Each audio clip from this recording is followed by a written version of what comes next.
So if you're a hoarder of courses and certifications, that's fine and dandy, but really all those abbreviations on your Instagram profile, those things are not going to allow you to have an actual business. So you have to ask yourself, do I want to create a business or not? If I don't, then keep doing all of that stuff. But if you do, you have to learn how to run it. Otherwise, people are going to see you as just a fly-by-night coach who doesn't have her stuff together. You have to actually learn how to run the business and why people buy from you, why they stay with you, why they're attracted to you, why they want to be in your world. That's all part of it. And certifications, I don't care if anyone has any certifications. I remember years ago when all the NLP stuff was such a trend and everyone was putting it on their profile. And I thought, this is just another fad that's going to come in and it's going to go out. And it's all going to come back to, who are you? What are your values? How do you show up online? That's what people sign up for. It's not the abbreviations.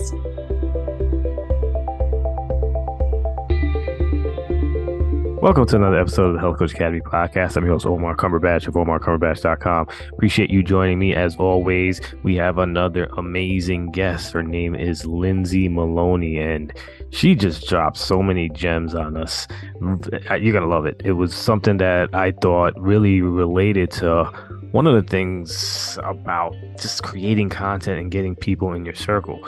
As everybody knows, I've always had a little bit of difficulty kind of getting people into my email list and kind of just, a lot of it had to do with neglect, but one of the things that I found interesting in this particular show was how she structures her business. She has a lot of entry-level items and also high-ticket items. So it was interesting to hear her talk about how she just gets people into her web. And I thought that was my big takeaway from this show, to be honest. And I think that's something that a lot of us could take advantage of and utilize in our businesses as well.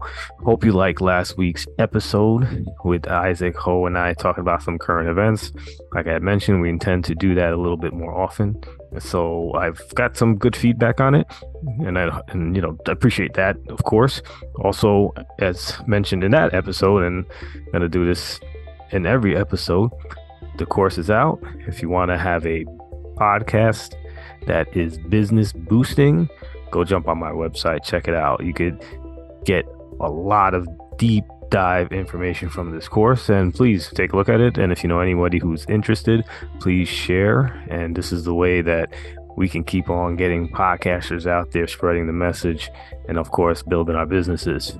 And a little bit of additional housekeeping, please leave a rating and review on iTunes. This can make my show continuously get awesome guests like Lindsay Maloney. Let's jump into the show. Hey, Lindsay, how are you today? Welcome to the show. Hey, thank you so much for having me. Yes, no, I'm really excited to touch base with you. You have so many interesting things to discuss. You are a former health coach yourself, and you just expanded out to really help us health coaches and other coaches as well, of course, just deal with this business mystery. So I'm really excited to hear your input. So if you could tell the audience a little bit about yourself, and then we could jump into some questions that I have about just how you go about just leading health coaches and other coaches into just being a successful business owner.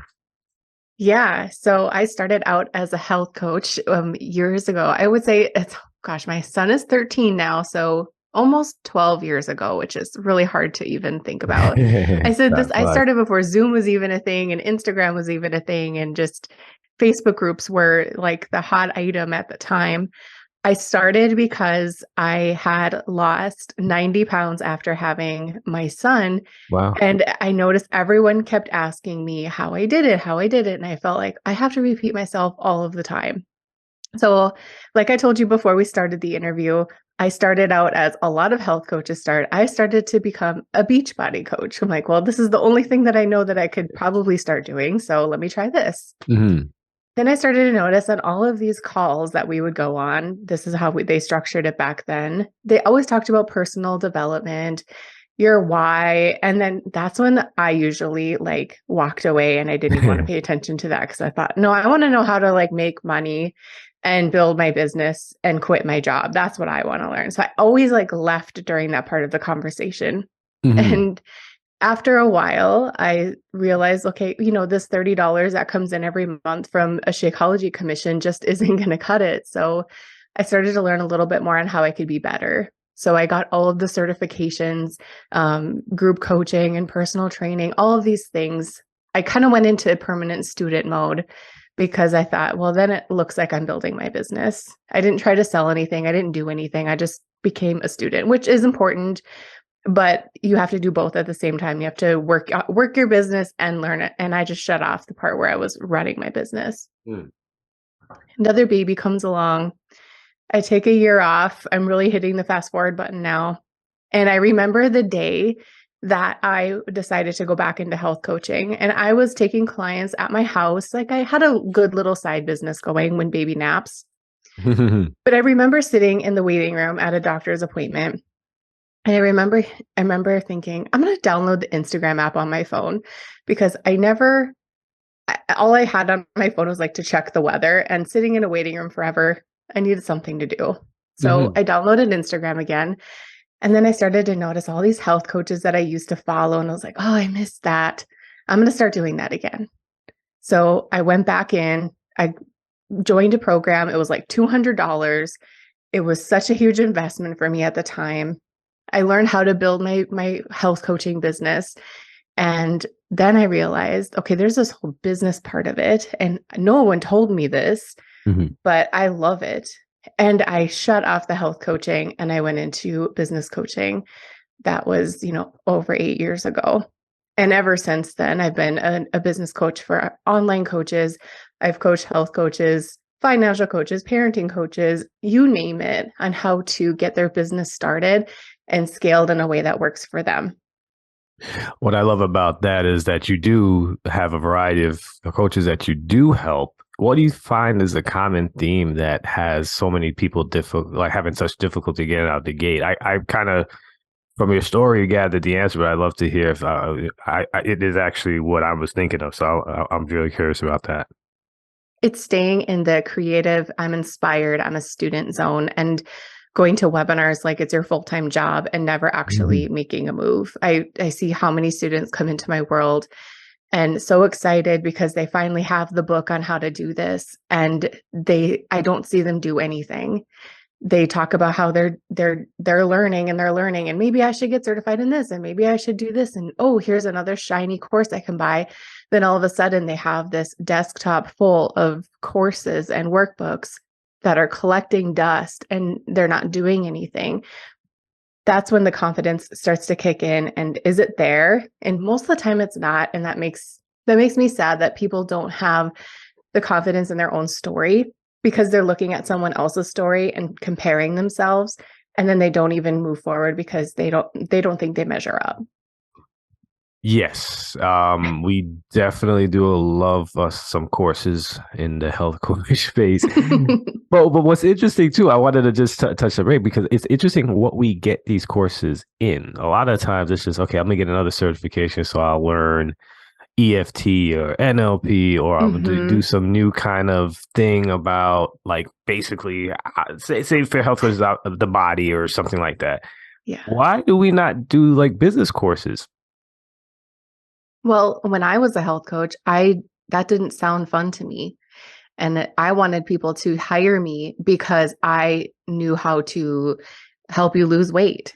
But then so think about this. So if you're a hoarder of courses and certifications, that's fine and dandy, but really all those abbreviations on your Instagram profile, those things are not going to allow you to have an actual business. So you have to ask yourself, do I want to create a business or not?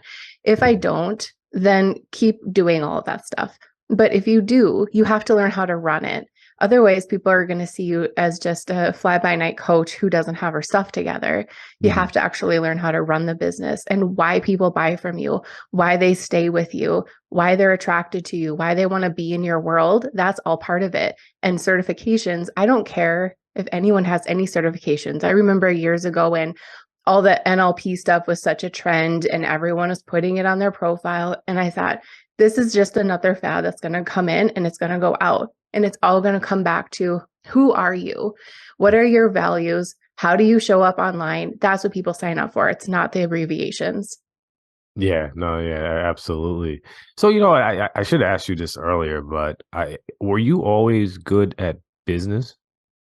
Well, I went to college for business, and that means nothing. I went to college for business, and that was, 20 years ago. I no, I was not always good at business.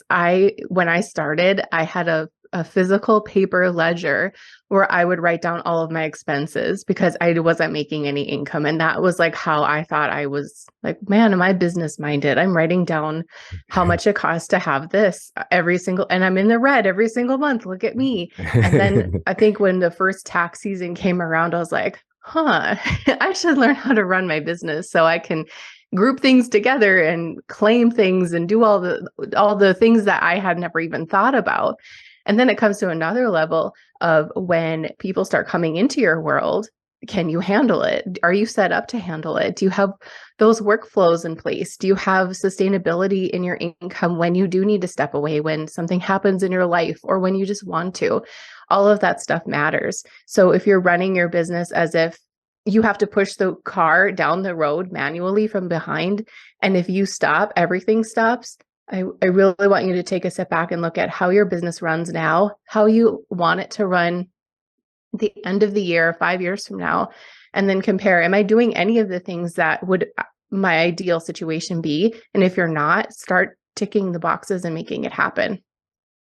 No, absolutely. That makes a lot of sense. And I'm glad that you just mentioned that. I love hearing, no, I apologize for framing it this way that you weren't good in the beginning and you got better because it makes us very confident that, if you could do it, we could do it. That's one of the things that I really appreciate in that story. So I know like one of the things, again, it's very hard to get out the gate. I think that and then you start looking at different coaches and what they're doing, and you're thinking that they're doing great, and I got to do what they do. And so everybody keeps trying to say like you have to really know what you are and like how you said what we have to offer in this space. Is I know part of the hurdle is a lot of people don't know their a bigger vision, and when you talk about it in a vision like that, it is daunting. And like, how do you get from point A to Z when we're not even at B? Can you just kind of Mhm. explain like what you like lead your clients in to kind of just make that a little bit more manageable in their mind to dream a little bit bigger in that context and take like steps along the way? Well, I'm going to come back at you and say, stop thinking about it. Because if you think about what's going to make me happy, what's going to make my business make me feel successful, sure, that's fun and you can put it on a vision board, but really you don't even know what that's going to feel like when it comes to you. Mm, So, how about just living in the moment and doing your best now and then seeing what happens? Because anything could happen today or in an hour. Something can completely change your business that you weren't expecting. So it's like we can set all these visions and what we want, but we don't even know how we're going to feel when we get it. So what's the point? I mhm. think that we spend too much time in that. Like I'm going to set all my goals and whatever. And I've been there, done that. And I've checked all the boxes. I've done all of that, but that wasn't what made me happy. And you have to come back to what who make me happy as a business owner. If everything worked out the way it's supposed to in my mind, whatever that means, how do I want to feel when that happens? Do you want to have 40 clients a month or do you want to have 4? How busy do you want to be? How long do you want to be in front of a screen every single day? How much do you want to be pulled away from your family? All of those things. No one ever talked about that stuff when I first started. No one said how long do you want to be pulled away from your family every single day? And I Mhm. have 3 kids. I work a full-time job and I homeschool my kids. So my kids are always going to be the most important to me. So my vision is going to change depending on life circumstances. So I am not going to hold myself to something that I set in 2019 because that doesn't apply to me anymore. So Mm. it's like, how do you want to feel? And then go off of that and then show up for that and live in the moment with your business and trust it. And I hate that advice. Just trust it. It'll happen for you. It's like, no, but tell me what to do. How should I set my goals? Just, just let go of it and stop worrying about it and just show up as you. Tell your story and tell it 1,000 times more just be you, and people will start to build. And then you can start to create those relationships and communities where your business is actually bringing in income, clients, whatever your framework is, it will happen. I mean, I love that, but it's very much contrary to like a lot of what you see pushed out into the space, right? And it's like, and I think your approach makes it a lot easier to take first steps as opposed to like, okay, I have to complete, like you said, check all these boxes out before anything actually becomes put in motion. Well, the reason why I say that is because I've worked with so many people who are addicted to checking the boxes and they still don't do anything. You can check all the boxes you want behind you. Oh, so if you need a box to check, then start working on yourself and who you are. So if you're following a coach that you really look up to and you're like, I just want to know how she did it. Well, it doesn't matter how she did it. It matters like she just started, she was herself, and you need to do that too. I think we just want too many things to do all the time, and we don't let ourselves just think and think, how do I actually want this to look? And shutting everybody else off, any list, any all of that stuff. How do you want this to look in your ideal world, in your perfect world? Because it's going to be different than everybody else's. I can give you 20 steps to do this, but it's different because I have a different day than you do. No one has the day that you do either. So you have to make it work for yourself, and you have to soak up all that knowledge from everybody. And it's almost like every podcast interview or every course you take, you put it in a sifter and you sift out the things that doesn't apply to you. And then you pull the things that do apply to you. You pick the path to least resistance and you do that. Then you can check that box. Does that make sense? Oh, absolutely, totally. Like I said, I love that you define it that way because, again, like most people who see this online, they kind of have this image that it's completely opposite. And again, I could definitely see where the pitfalls are, where people are like stuck in the space and they can't get out of it because of just even they just want to be too much like that person. The way that you just described it Mm-hmm. to is just where you take take a piece of it and that's all you need. You just it's really just honing in on who you are. Yes, and learning from people you respect and they have similar values as you do. We can kind of tell about the way people show up online. Like, okay, I can see me sitting and having coffee with her and we could talk about family and home and not just business. Like, I think that's more important that we surround ourselves with people like that. So when you do coach people as far as getting their message out there, like, and obviously there's like 2 billion ways to promote yourself and get out there. How do you go about navigating that question? Because that's a big deal to a lot of people because of the unlimited amount of ways to market themselves. They don't know which one to pick. Well, I think that's a big reason why people like to cling to the certifications because they think it'll make them more interesting. And so I remember thinking, well, who is going to listen to a mom in North Dakota who, like, I live the most Groundhog Day movie life. Every day is the same. Who the heck is going to want to listen to me? And that took me a long time to get over. And then I thought, well, there are other moms out there who are trying to build a business. They have little ones at home. Maybe they're homeschooling, maybe they're not. Maybe they don't have kids, but they resonate with the way I run my business. And so if I had to look at my personality traits.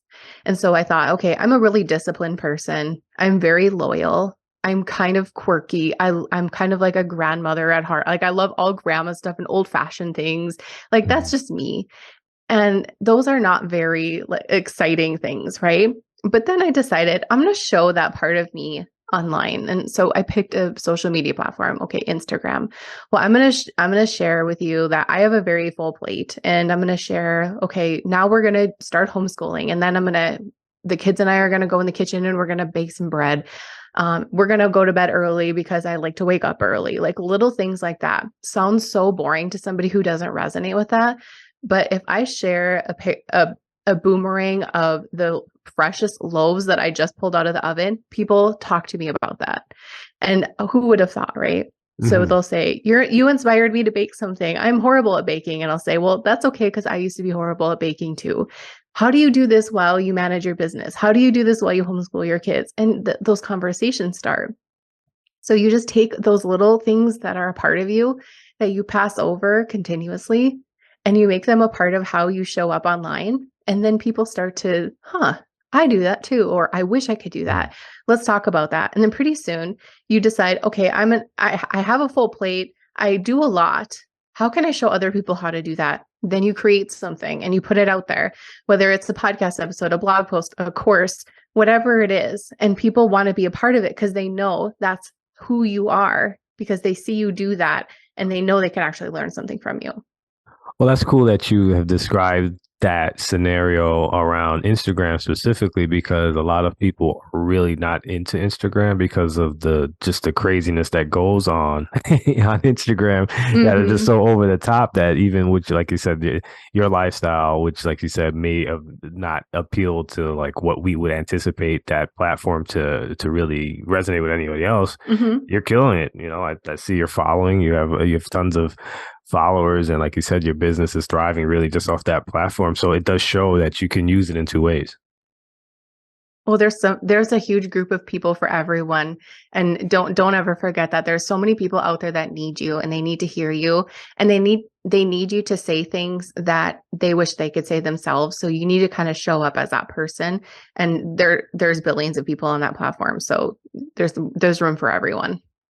So how you always comfortable using these platforms and putting yourself out there like that? No, I used to like think, okay, I used to plan my content 30 days ahead and I had no connection to it. I just did it to check the box. There we go again, checking the box. I did it because I wanted to be ahead of the game. And so I would just throw up a random quote, or I'd throw up a Mhm. stock photo image and quick write something. And it's like, that doesn't connect with anybody at all. No one's going to reshare this. No one's going to save that. But I just did it because, oh, I have to show up every day or else like Instagram will blow up. No, actually, you're not connecting with anybody by doing that anymore. That kind of used to fly many years ago, but now people want to see things that they're going, yes, you're reading my mind. Yes, I totally get this. I'm sharing it with my people too, or this is helpful. I'm glad you said it because it needs to be said. Like I posted a post the other day that made me nervous to put out there, but I'm glad I did it because it got amazing conversation started. So it's like, I'm not out there to offend people. Gosh, no, I would never do that. But I'm there to actually like tell the truth about what it's like to run a business with a full plate. I'm there to show you that it can be done. You don't need to spend 8 hours a day running it, and so forth. So it's like, no, I wasn't good at health coaching when I started. I wasn't good at Instagram when I started, but you have to just stay consistent, work at it, learn about it, how people need you to be at this time, and you be that person. Hmm. And now, did you create your account based on, like you said, your lifestyle? You definitely share a lot about that, or do you do it in a combination with your business? And what do you feel is like the thing that is drawing you business through that platform? Well, I don't share my kids on the platform or anything like that. I'll share like what we're doing, but I don't put my kids on social media. Okay. And I might have maybe when I first started, but I'm a very personal. I like to keep things very private, but I will share things that I know will help my audience, my audience that has the full plate. So whatever that means, but I don't go live. I don't all the time. I just kind of do whatever feels right for me at the moment, and I think that was such a freeing thing for me. Was I'm going to treat this platform differently than I've ever treated it before. And this is a free app that we can use to grow our business. Like, how cool is that? And Hmm. there's so many ways when people find you, how we can portray our business. So I took a whole different approach to it. And it has changed the way people sign up to work with me, buy from me. It changed everything when I loosened up and just let this be me and kind of like my speaker to how I'm feeling that day and how I want other people to feel. I just stopped being so rigid with it and stop making it like, oh, the algorithm and all of this stuff. Like, no, I'm gonna use it and it's gonna connect with the right person, and that's it. No, absolutely, absolutely. I wanted to just talk about your actual business and some of the programs that you do offer. And obviously, they could go to lindsaymaloney.com and see there's just tons of resources here.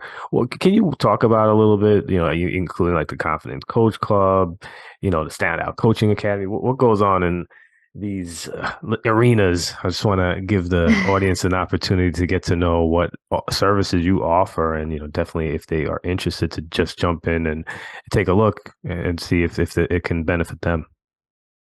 Yeah. Well, thank you for letting me talk about my favorite things. Standout Coaching Academy is 4 years old. Mm. And we started that because I was finding I was repeating the same things over and over with my clients on how to start their business and launch their group program. Everyone wants to have that done, right? And I was like, okay, how about I just design a program that helps them do that? So that's what Standout Coaching Academy is. It goes from you have an idea to you can launch your program. It'll take you as long as it'll take you. It's very comprehensive. There's lots of support. That's always available for coaches to join. We have all kinds of coaches from all over the world inside of that. We call it SOCA because it's a lot faster to say. So it's kind of a household name for us. And then we have the Confident Coach Club, which is my $5 membership. You can join it and you can rest assured that every month you will have a brand new training from me to help you grow your coaching business. Because I believe in opening my doors as wide as possible so I can help all coaches just keep growing with their confidence and their skills in coaching. So that's available at any time. And then I also have a kind of a digital shop where people can go and buy whatever they want if they kind of just want to pick and choose things. That's just going to lindsaymaloney.com/shop and grab what you want. And then if you want to work with me privately, that's on lindsaymaloney.com as well.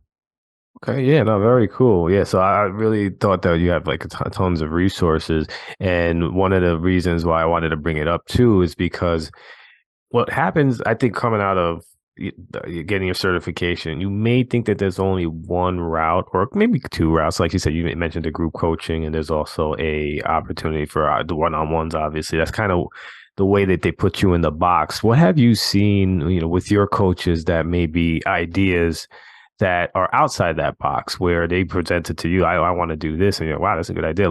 Here's another avenue for health coaches to actually make money. Can you talk about some Yes. experiences that you might have? Because I love like getting new ideas, because some people just don't want to do one-on-one coaches or group coaches. They kind of like what they Yes. do. They want to see if there's any opportunities out there. Well, yeah, people are intimidated by online courses, especially, the $1,000 price tag and up, and they're like, how can I say something's $1,000? And then they get Yeah. in their head and they never do it, or it doesn't sound exciting to them. So this past year and a half with my clients, we have kind of pivoted into, okay, we always want to make sure we're set up for one-on-one clients because those are going to come. We want to make sure we're set up for that. So that's always Yeah. most important to me. And then everyone's buying processes have changed so much since 2020. It's been so much more comfortable to purchase things online. And how many times can you go on Instagram and like, okay, I need that, buy it, and I'll keep scrolling. Right, right. Well, so how can we play in that field too? So the best way to do that is to think again, the path to least resistance to being in your world. And I talk a lot about this is start offering some low ticket things.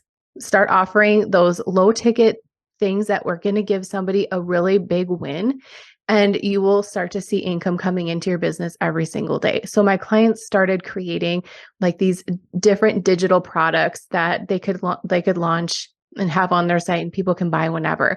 Different bundles that people could grab. Like I have a health coaching client who designed a bundle to help moms, do meal planning and mindset, just like everything you could possibly think of. It's in that bundle. It's low ticket. People can get in her door. And I said, why don't we just shift our email list to freebie downloaders to buyers? Because we already know that they bought something. So we already know that, okay, what I'm doing is working because people actually invested in me. And now how can I keep working towards this? This is such a huge thing. And when you decide that, I always say, when I see somebody buy something from me, in my inbox, I don't go look at what they bought. It could be my $5 membership. It could be they signed up to be a 15K client. I don't know. And I don't care.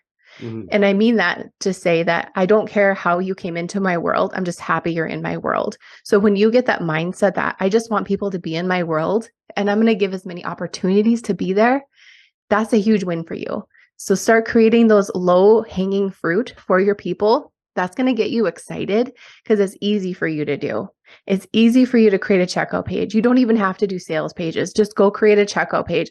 In fact, I just released a training on how to do this in the Confident Coach Club this week. Go create a checkout page, pre-sell a workbook. I talk about how I did that in 1K in a jiffy. And then you will start to see income every single day in your business. I promise you. You just have to do it, and don't let go of all the hangups you have about low ticket offers, because they will hold you back. If you decide that people can join my world and I'm going to give them as many opportunities, start playing with that. Pretty soon you'll have like this huge bank of things, resources that people can just dive into, and you know that they're buyers, and your creative juices are going to come back again. Your confidence is going to grow every single day just by seeing that confirmation that what you're doing is working. Yeah, I definitely seen a lot of people take on that, and it's interesting because I think there's like some resistance, not only because, like you said, it's it's I guess a low quote unquote offer, but they also don't know what should be in it as far as like how much content or how much like what should it look like. Like I love talking to people. You mentioned like the 15K kind of program, and I have a buddy of mine who I do a lot of work with who does like $60,000 courses, and I'm like, what the hell does a $60,000 course look like? And it seems like it's so, I don't know what this guy does to command that kind of money, where like, and then you have this low lying thing. So it's like, where do we fit in? And like, how can you curate content that is in one or the other box? So it's kind of, I think that's one of the things that may have some kind of hesitation in like how to go about things like that. Do you have any advice on that? Well, when you start looking at the time you're in front of a screen as the most valuable time, then you're going to shift into the mindset of, okay, if I don't have to be on a Zoom call 3,000 times a day, and people could just learn from me with a workbook or me recording a class for an hour or 20 minutes, why not I just do that? So look at it that way. Look at your high ticket stuff as you sitting down right in front of your screen and being on a call with somebody. And then everything else has to be approachable in its appropriate manner, like those workbooks, those classes, whatever it is. Those don't require you to hand anything off, to be on video. Those don't require anything from you up front of just setting it up. And those high ticket programs, those all require a lot of, we got to go on a call, we got to go talk, we got to be on screen. That takes a lot from you. So whatever that's worth, my one-on-one clients, I offer Voxer support and call support. That takes a lot of energy from me. So I need to be able to like, how can I sustain my business in a way that doesn't take so much Lindsay time, but I'm still bringing in consistent income? And just an example, my last big investment that I made, I knew how much her membership was with coaching with her. I knew how much it was. I was like, I just need a small taste of what she does. I want to see how she is behind the scenes. So I invested into like a $200 program just to see, because I want to get the feel of this. I found it was super high quality. So I went from a $200 investment to a $12,000 investment. So think of it as they got to start somewhere. And why not it be something that's really high quality? Just because something that you offer is low ticket does not mean it's low quality. So get that out of your head. Make everything high quality, and then you'll be fine. You won't, there's no problem. No, it makes a lot of sense. And you, in your world, you do provide at least ways that these things can be generated and such, like, and you kind of provide like the outlines and stuff to kind of start creating those for potential people who may not know how to build these kind of things. Oh yeah, absolutely. We talk about it. I have plenty of examples, templates, all of this stuff, but it's the matter of how simple can we make this? I gave the example of in our Confident Coach Club this week of this past Thanksgiving, I've never done like a sale or anything like that. But I decided, I'm going to pre-sell a workbook because I like to test things out in this coaching world. And I like to see, did this work? And if it didn't, I don't care. I really don't care. I'm just going to keep trying. I pre-sold a workbook. I didn't make it. And then all of a sudden I started making all of these sales. I'm like, oh my gosh, I haven't even made this thing yet. And I already have money coming in. And I promised them I'd have it delivered to them by November 28th or whatever it was. And just seeing the income come in from something that wasn't even created is such motivation. Just go make it and then knock their socks off. So it was like, it's such a powerful thing to finally make that connection with people. So don't let dollar signs hinder you from doing it. Mm-hmm. Yeah, no, listen, Lindsay, you've been fantastic. I definitely have at least opened my mind up to many interesting new ideas. So I want to give you an opportunity to maybe leave us with some parting words, and also, of course, to just allow the audience to get to know where they can find you, Instagram handle, of course, and your website, and any other social media handles that you have, including your podcast, which is fantastic as well. Oh, thank you. Well, my podcast is Book Your Dream Clients, and I just recorded an episode on those small ticket offers and the myths around them. So go have a listen to that. I think that if we just keep business simple, strategic, and thoughtful, we'll be good. We'll be good to go. Just ignore all the noise out there and be yourself, and just keep going with that. And I talk a lot about that on Instagram, Lindsay_Maloney. And then if you want to find all the things that I've been talking about, just go to lindsaymaloney.com and you will have more than you ever thought you could find. I have lots of resources on there. Yes, you do. Yeah. So, Lindsay, thanks so much for waking up early on a weekend morning, and I hope you have enjoy the rest of your day. Thank you. Thank you so much for having me. I appreciate it. Hope you enjoyed listening to today's episode of the Health Coach Academy podcast. If you did, jump over to iTunes and leave a rating and or review. It goes a long way in helping get this message out to our fellow health coaches and people in our industry. Also, if you can, jump over to my website, omarcumberbatch.com, where I give out a lot of freebies, including my 5-day sugar challenge for people who are having issues with sugar. And also for health coaches, I have the book, Hidden. It's the 6 not so obvious ways to get your clients unstuck. Have a great day.